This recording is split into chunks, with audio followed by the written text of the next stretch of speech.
Hey, new questions raised today after some photos emerge of China's new weapon, what appears to be one of the photos of the country's new stealth fighter jet.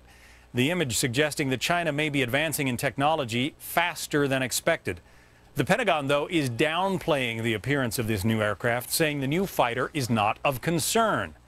But our next guest does not necessarily agree. Joining us, Stephen Yates, former Deputy National Security Advisor to Vice President Cheney and President of DC International Advisory.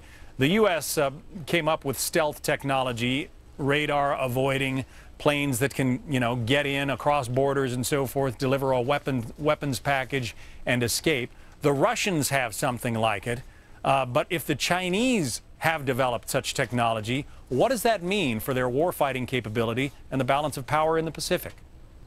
Well, I believe it is consequential and it has a potential to further tilt the balance of power in China's favor. I mean, before the observance of these photos, China's air capabilities had made a lot of progress and had already really tilted the balance in their favor. This just furthers that trend.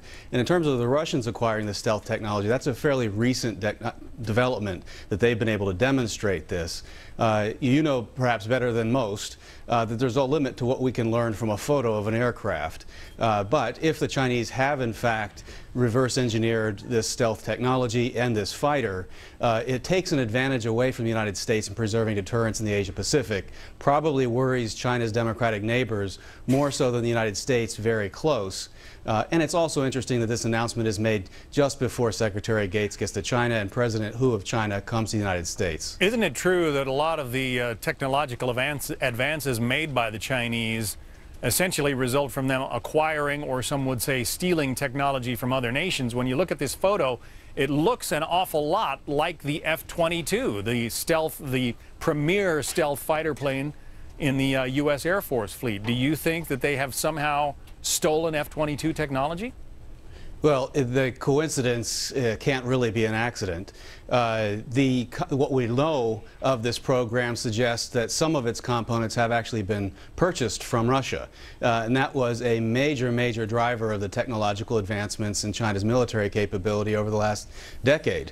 But it also looks more similar to a U.S. F-22 than to, say, a Russian fighter.